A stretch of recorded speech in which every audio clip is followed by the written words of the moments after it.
Welcome to FX Signal Team. Today, we are going to start fourth section of our Part 1.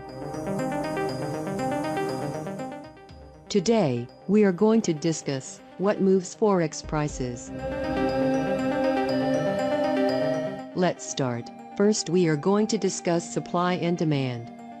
Supply and demand drives the Forex market. The Forex market, just like every other market in the world, is driven by supply and demand.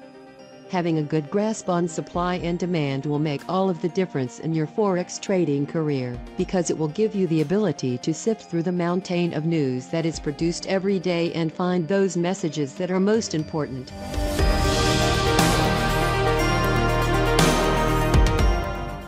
Supply is the measure of how much of a particular commodity is available at any one time, or a measure of buying pressure versus selling pressure at any one time.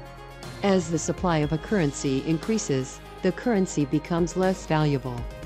Conversely, as the supply of a currency decreases, the currency becomes more valuable.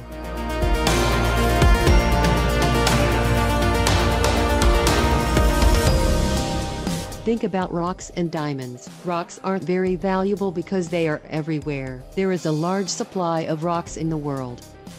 Diamonds, on the other hand, are expensive because there aren't that many of them in circulation. There is a small supply of diamonds in the world, and you have to pay a premium if you want one. It's a crude analogy, but the point is made.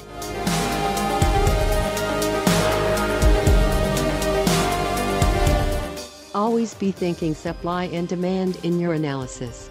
Fundamental and technical analysis are the two major disciplines in the Forex market and every other market for that matter. Fundamental analysis is the study of what is happening in the world around us.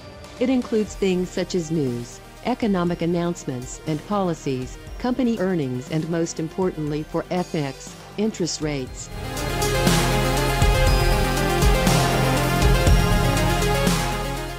Technical analysis is the study of what is happening on the chart of a particular currency pair. We will be discussing technical analysis at length during this course. Both forms of analysis are built upon a foundation of supply and demand. As traders, we need to have only a brief understanding of fundamental analysis and focus much more on technical analysis.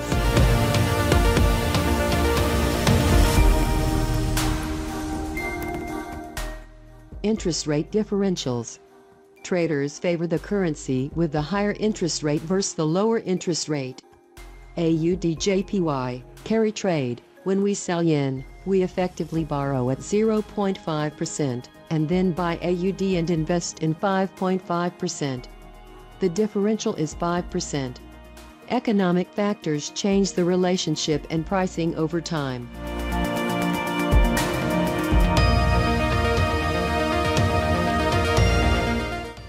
Interest rates.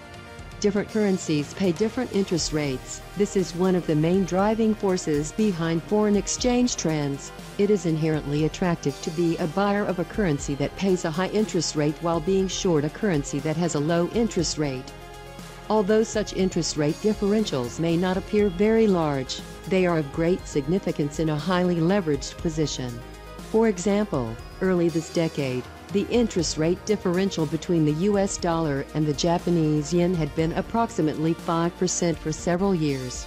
In a position that can be supported by a 5% margin deposit, this results in a 100% profit on capital per annum when you buy the US dollar.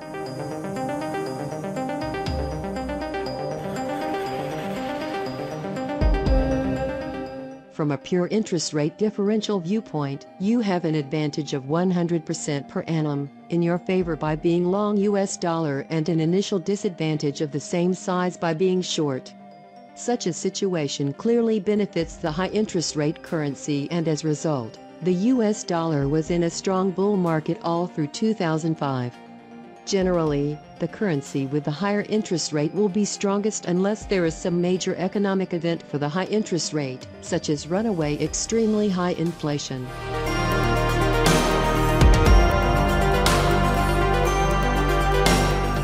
Earning or paying interest or swap. Basic understanding is that we have a cost, or credit in carrying either higher yielding or lower yielding currency. If we short AUD/USD, we would pay interest because the AUD has a higher interest rate than USD. If we went long, we would receive interest because we own the higher yielding currency.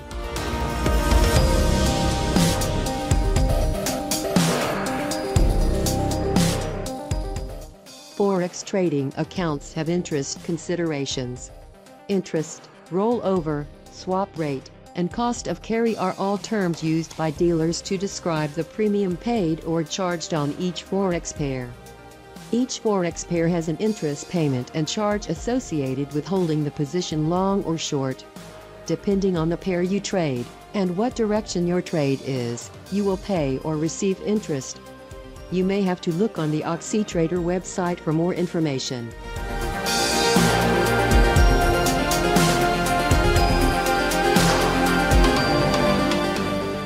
The premium can change on a daily basis but will typically not change very much. This interest premium is derived from the difference in short-term interest rates between the two economies represented by the currencies in the pair you are trading.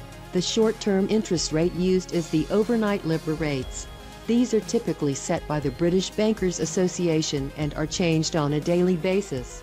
Interest premiums are paid in different ways, depending on the dealer.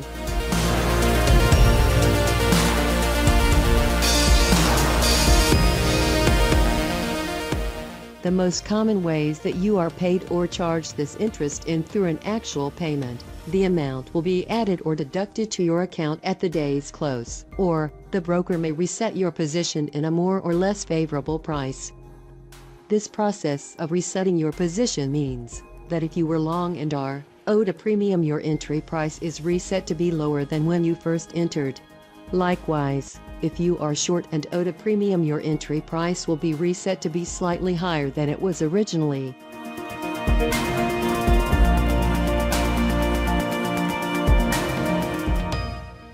Fundamental analysis and economic jargon. As traders, we should trade price action going into the number and after the number, but we don't actually trade these reports. As price action traders, we don't trade the news. We trade from the charts and price action signals because they reflect all the news variables that move the market anyway.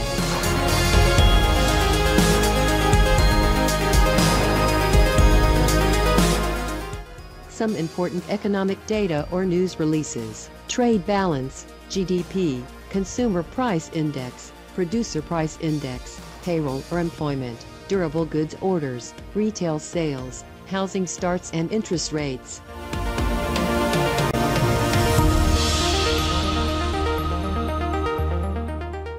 Our next and last section of this Part 1 will be professional speculation and technical analysis.